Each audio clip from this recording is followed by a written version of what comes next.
Hey Wargamers, welcome back to the channel Death from Above Wargaming. I'm Aaron and I'm coming back with more exciting Wave 2 Battlytics action for you. So, we took a poll on Patreon. I wanted to know what our patrons wanted to see next.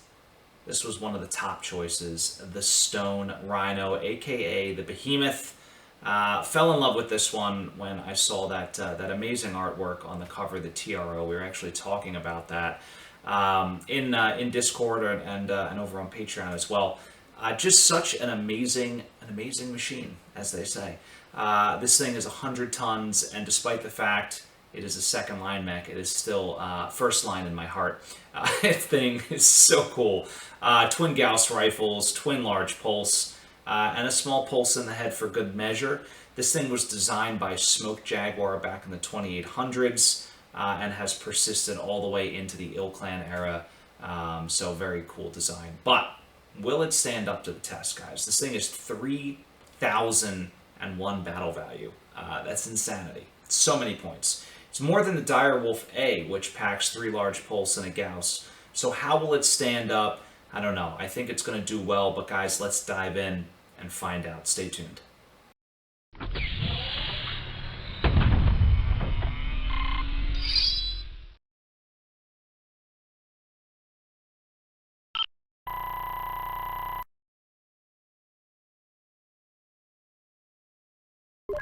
Alright guys, here we are, the Stone Rhino. This is the standard.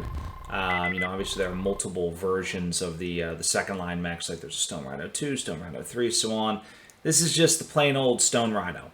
100 tons, second line clan mech, 3,001 battle value, as we had discussed. It's pretty slow, 3.5. I mean, it's kind of what you expect for a 100 tonner. But it does have jump capability, so it's in that special class of assault mechs that can deliver just an absolutely devastating death from above physical attack. It has a heat dissipation of 20 total. Not a lot, but good enough. It has a standard fusion engine, standard gyro, standard cockpit, standard structure, standard armor. This is just plain Jane. Nothing fancy going on here. So pretty interested to see how this one stacks up with all the other, mighty clan behemoths, no pun intended. So 18 tons of armor. It gives it an armor factor of 288 points. That is 93.8% coverage. So this thing, there's not a lot of gaps in the armor. You can see in the center diagram there, maybe a little bit low on the side torsos, but again, this thing is pretty stacked up.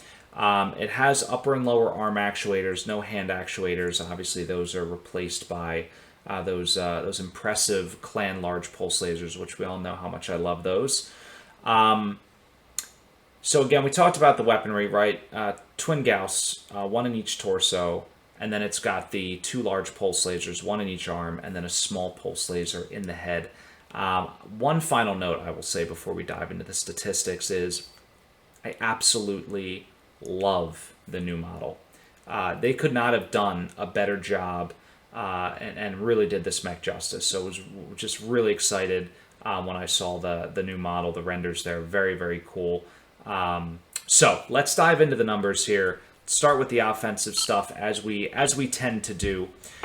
So on the offensive side, the first thing we notice here is it's insanity. The baseline damage is 368.4 points of damage. That is a bizarre high number. The optimized ACD is 386.9, so we're able to squeeze a little bit, another 5%. By percent, it doesn't seem high, but just by volume, I mean, the fact that you're already baselining like over 350, it's a bizarre amount of damage. Redline ACD, so this thing, if you just hold down the trigger, it still does a heck of a lot more than I think pretty much any Inner Sphere 100-ton mech that we looked at in that Succession Wars era. This thing is absolutely just delivering gobs of damage. And the reason it's such a high number is because of the range. I mean, this thing, and as you can see in the charts there, this thing is delivering intense damage all the way out as soon as it's in range. Basically, those Clan Gauss rifles are immediately in range. Large pulse lasers not far behind. And we'll talk about all that in more detail when we get to the threat. But I mean, you can see this thing is just churning out damage. The spikes, you know, sort of the up and down on the benchmarks there. It's when you're laying into the pulse lasers and laying off, laying in and laying off. As you noticed, right, does not have a whole lot of heat dissipation capacity. Those large pulse lasers can heat up pretty quickly. Would be interested to see, like, if you stuck ferrofibrous on this thing and were able to pack on more heat sinks. I mean, what could you do with it? I mean, even more damage. Would probably break the chart. Lethality index on this thing, very good.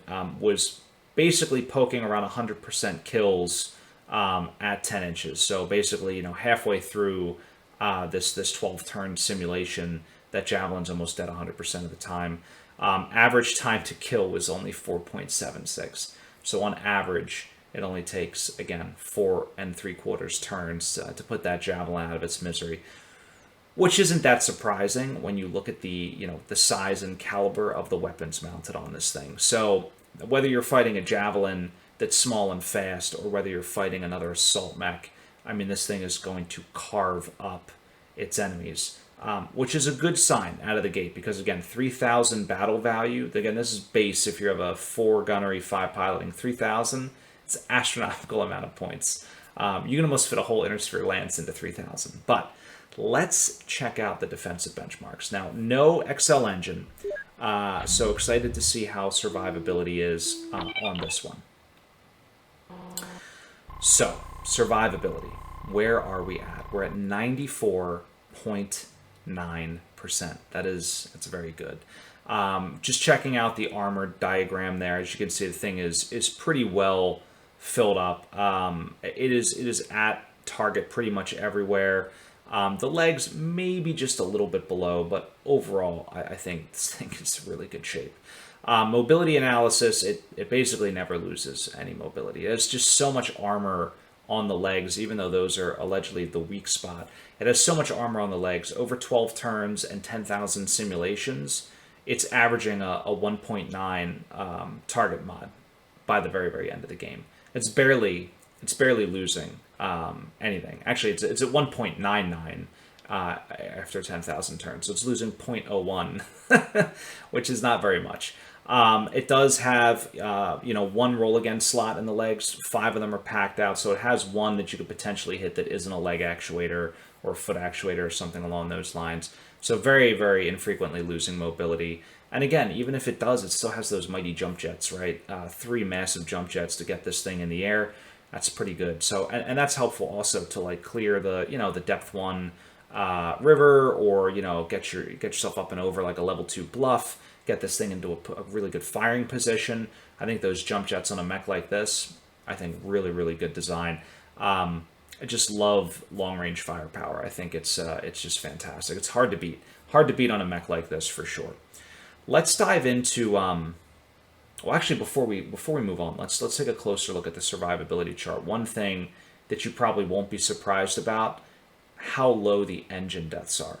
Obviously, this thing's not dying from ammo. It has no ammo that is explodable. The Gauss rifles don't do enough damage, really, to really do anything nasty. If you hit a Gauss rifle in the side torso, you're not going to kill the mech. At best, you might... actually, no, you're not even going to hit an engine critical, because there's no engines in the side torso. So this thing, really well protected. No ammo deaths. Only 0.6% of the deaths were engine deaths. And that means you're working through a heck of a lot of armor to get through the core of this thing to kill it. Efficiency. Let's take a look. All right. So we talked about survivability. What was our damage loss? I like this statistic. This thing only lost 1.8% of its damage. That's huge. So again, you're at 386.9 optimized damage after factoring in the survivability, right, and the number of times and where it died in the turn count. The effective ACD only drops to 380 even. So that's only, again, a loss of 1.8%. That's really good. So it's still a positive net change of 3.1% over the baseline when factoring in our optimization and the survivability. That's fantastic. When we look at the efficiency rating, it's a 9.04. So, talked about the Direwolf A. The Direwolf A was off the charts. It's ranked at a 10, but its actual raw number was something like 11.7. It's extremely high at Gunnery 2, the Direwolf A. It's like one of my 100-ton benchmarks. It's a little cheaper than the Stone Rhino, and obviously doing just a touch more there. But the Stone Rhino is still 904. That's a very, very compelling number, and makes this mech very well worth taking. A couple of the advantages I think that it has over something like a Direwolf A. I mean, you are only talking a couple hundred points BV base, so it's not like a huge difference in point value. But I think what this thing has, the twin Gauss obviously are just devastating. And when you're talking in terms of classic, where, in our Destiny rules, obviously you can group the weapons into ticks, but in just pure classic, and when you have to fire every weapon individually, and it's hitting every location, having that 15-point chunk coming out twice is big. It's big, and it makes a huge difference. Having the jump jets, being able to get this thing, into a good firing position, that's not factored into the efficiency here, right? Because these simulations are run on like a flat Cartesian plane. But essentially, being able to maneuver through forests and rivers and things like that could be very well worth that extra uptick in BV in like a real world quote unquote game. All right, so let's look at gunnery sensitivity. Extremely low. It's extremely low, and that's because it's got the pulse lasers, and it's got good range on the Gauss. Once you get this thing to gunnery 2, you're basically in the sweet spot in terms of return on investment. Any higher than that, you're not seeing a big climb in terms of your return. Now, you're still going to be doing more damage, and you can see that in the effective damage by gunnery, right? That's still climbing.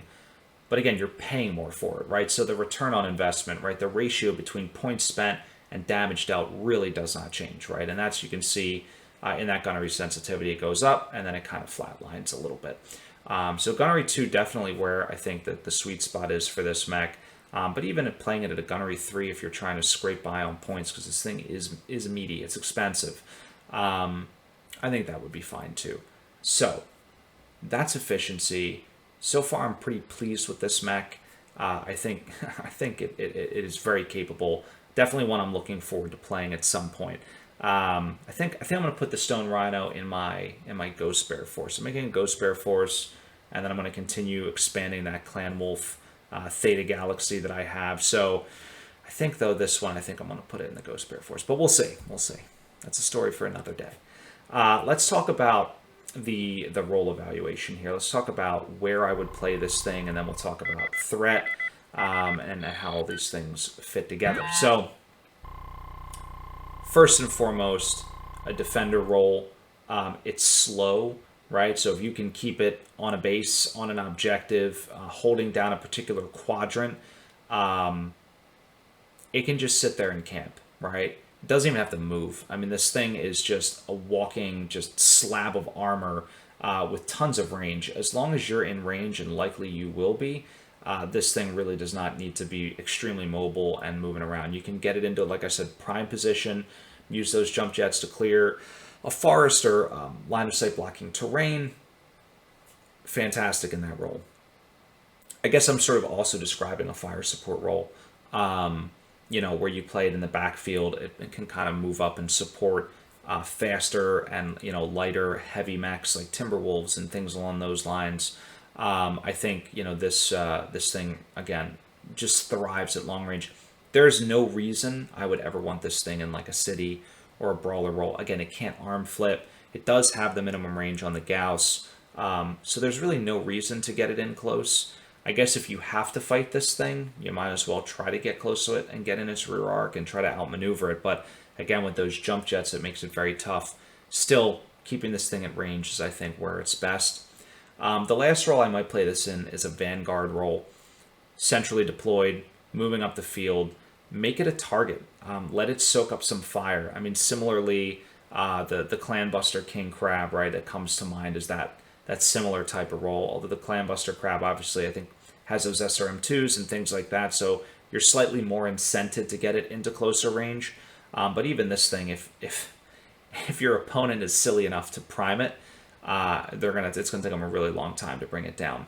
So it's a good mech that if you can get somebody to focus on it, it really won't be inhibited. It takes a lot to bring this thing down. So that's another potential role you could play this in. But primarily, I think a slow moving where you don't have to rely on mobility, a defender or fire support role is where this thing is really going to thrive. All right, threat assessment. Let's talk about it. Like, holy smokes. So this thing is doing a 50-point alpha thereabouts, all the way at 20 inches. That's when those large pulse lasers come into range. The peak alpha strike is at 6 inches, and that is when that small pulse laser comes into play. It goes up to 53, but like, whatever. The reality is you're doing a 50-point alpha strike at 20 inches, all the way up. Now, the zero heat ACD, that's like the whitish bar. So that thing, that is if you build up no heat. So that's factoring in every now and then. Again, you're not using those pulse lasers in tandem. You're probably firing one of the pulse lasers. Now the max ACD, right, which is the red, that's basically telling you that at 20 inches, your chances of hitting with everything and dealing that full 50 points of damage is much harder than when you're at 6 inches, right? And you can see as the damage gets closer and closer to that top line damage, that alpha, right? That's your probability that you're actually going to deal all of that damage, right? Those light red bars represent, what am I most likely going to deal? So at 20 inches, you're likely to deal 20 damage, right? At gunnery 2, that's the probability. So you can see the heat stays relatively low per pull of the trigger. So when the small pulse laser's in range, the most you can build up is like 5 points of heat. But again, if you just hold down the trigger and keep building up heat, keep building up heat, keep building up heat, it will accumulate over time, as we saw in that red line benchmark. So again, where do I want to play this thing? I mean, get the thing into like 14 inches, right? That seems to be like a pretty nice spot. From 14 to 7. Any closer than that, I mean, if you get into 6, you get that small pulse laser into range. I wouldn't be using it, to be quite honest. That's like my, if I'm dead close to something, if a locust closed on me, or some battle armor or something, and I really need to use it. Otherwise, I'm not wasting heat on that thing. I'd rather pull the trigger on the large pulse. But I digress. Let's talk about the ACD cap. So this thing is basically able to do 88.6% of its alpha strike on average. So our max alpha strike is 53, our peak ACD is 46.9. That's how we calculate that 88.6 number. So basically, the probability that you're going to hit with everything, deal all that damage, is 88.6. So not too bad. So overall, recapping, right? This thing just gobs of damage. You can start doing damage early, and it's consistent all the way through to the end. Very fast killer. It's very, very lethal. Has excellent survivability. The movement, again, very slow. The jump jets do help. It's not likely to get slowed down or hampered, by leg criticals and things along those lines. Very solid efficiency rating, 9.04. I know I was comparing it to the Direwolf A, but again, that is like a god amongst gods. This thing, still 904, is better than 90% of the other mechs that are out there. This thing is very, very good. And then again, the other thing to point out is the gunnery sensitivity. It was a pretty solid story. I think the data shows that gunnery 2 is where you want to play this thing. That's where you're going to get the most return on investment. So how do I feel about the Stone Rhino? Guys, I love it. I love the model. I love the weapons. It's all my favorite things. Gauss, large pulse lasers, only clan large pulse lasers. As you know, Inner Sphere ones suck. But they're really good. It's got jump jets. I mean, if somebody's stupid enough to get close, you can jump on them, which is hilarious. If you ever DFA with a Highlander, imagine DFAing with a Stone Rhino. I mean, that's pretty hilarious. But yeah, overall, I mean, I think it's a solid buy. If you're in a big points game and you're throwing some heavy hardware down on the table, this is one that's worth looking at for sure. It is expensive, but don't let that price tag turn you away, because I think this thing will absolutely pay off. So that's it. That's all I got. Guys, a couple of reminders. Number one, Don't forget to subscribe. It's very easy. It's free. You just click the button. Click the little bell icon so that you know when we drop new videos. Typically, we're dropping them every week. We've got lots of great analyses, new analyses coming out. We've got our exciting Destiny battle reports, and of course a host of other videos as well on the way, and including Kickstarter reviews. I don't know if we'll be, when I'm filming this, the Kickstarter still has not yet been delivered, but maybe it has been delivered to my future self. I'm hoping for you. The other thing, guys, if you want to help us out more, you can head on over to Patreon.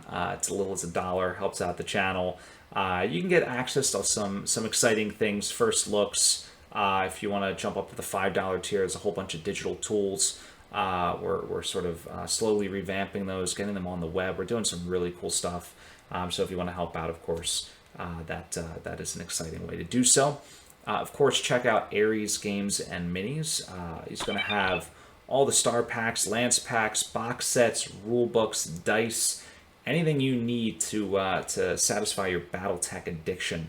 You can head on over to Ares Games and Minis, so definitely check them out. Great prices and great service. But that's all I got. No more marketing. Guys, thank you so much for watching. I hope you enjoyed this, and of course, stay tuned. Always great stuff coming from Death from Above Wargaming. Have a good night.